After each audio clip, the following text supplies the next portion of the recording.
Hey everybody, today we're going to be doing another dividend analysis, and today we're going to be looking at Seagate Technology, or STX. Chose this one because anytime you can see a tech company that doesn't have an outrageous PE and has a nice dividend, it's something to kind of at least look at. So first we'll take a look at the dividend yield. As we can see, we're sitting at right around 3%. Pretty good for a tech company and not bad overall for a large cap company.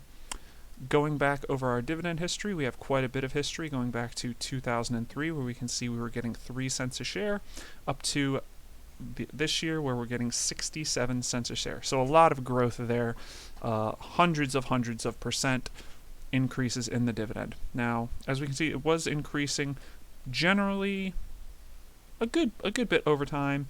We have almost every year we're getting an increase up until 2015, where we stall out at 63 cents a share up until the middle of, or excuse me, right about the end of 2019. Now this isn't really a big deal.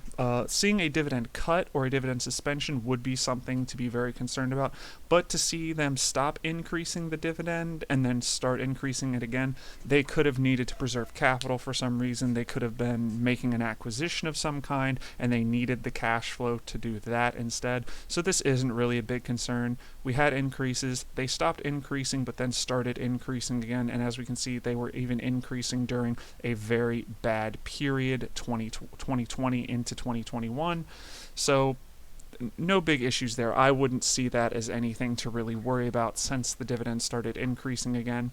Nothing there. Next, let's go look at our cash flow.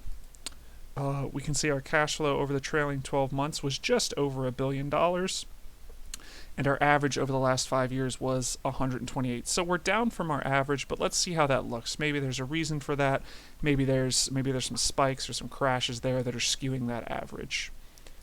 Going back by 4 quarters, we can see that our cash flow was again 1.05 billion, which is down from 5 years ago when we were at 1.5 billion. But we're really hitting this kind of consolidation around $1 billion.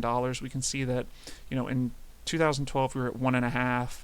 In 2016 we were down to 1. Then we went up to 1.5 again. Now we're kind of back down to 1 again. So while this isn't a good sign, it's not terrible. Our cash flow is really consolidating around that 1 billion mark. And if we check out our free cash flow ratio, we can see that from 615 billion in dividends paid last year to our 1 billion in free cash flow right now, we are sitting at about a 58% payout ratio of free cash flow, which is, while not ideal under the 50% mark, it is acceptable under 75%.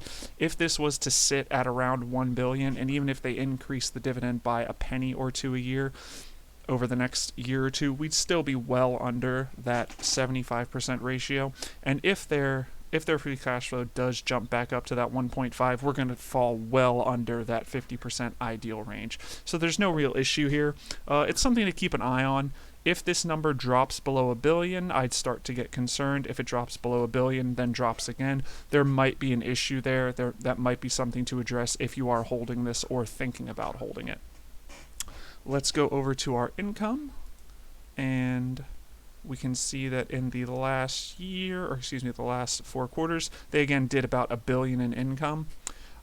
This is very up and down, hard to really gauge here. We went from 2 billion 10 years ago up to 2.5, down to 300 million. Now we're back to 1 billion.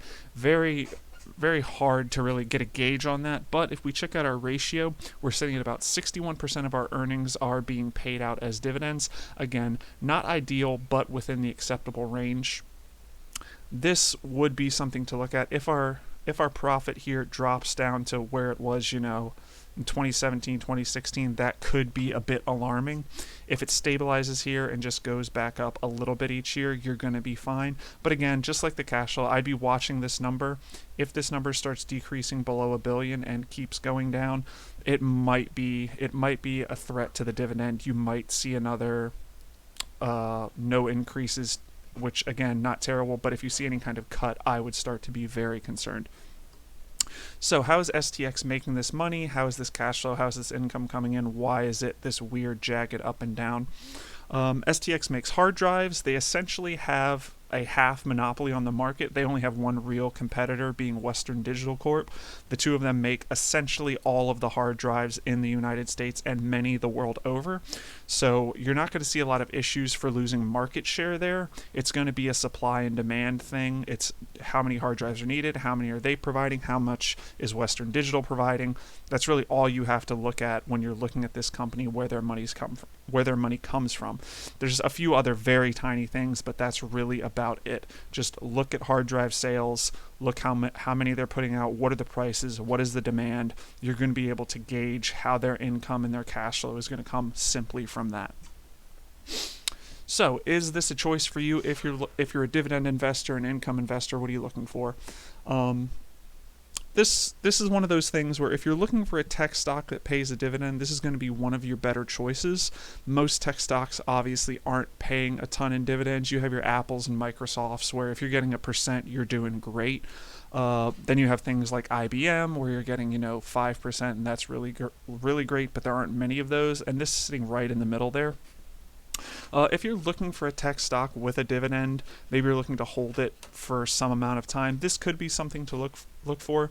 If you're looking at dividend appreciation, as we go back over the last 20 years, this was great. We did have that stall out, but they do seem to be raising by 2 cents a year now, so it might be a dividend appreciation play. But if it is, you are again going to have to watch that income and that free cash flow to see if they are hovering around that 1 billion mark, if they're going to go up and down from there. That's really going to be how to look at it from a dividend appreciation standpoint. From an income perspective, 3% isn't really that great. When I'm looking at something for income, I really want above 4%, preferably above 5%. Now, if you did cost basis into this, back when 2012, 2013, then sure, it's an income play for you. But again, this might be one of those things where the ship has sailed unless that price drops by a lot and that dividend keeps increasing. So this could be a dividend appreciation play, or it could just be a tech dividend play. Outside of that, from the dividend perspective, there's probably not much there. But if you're one of those two groups, this might be something for you. I hope that helps, and thanks for watching.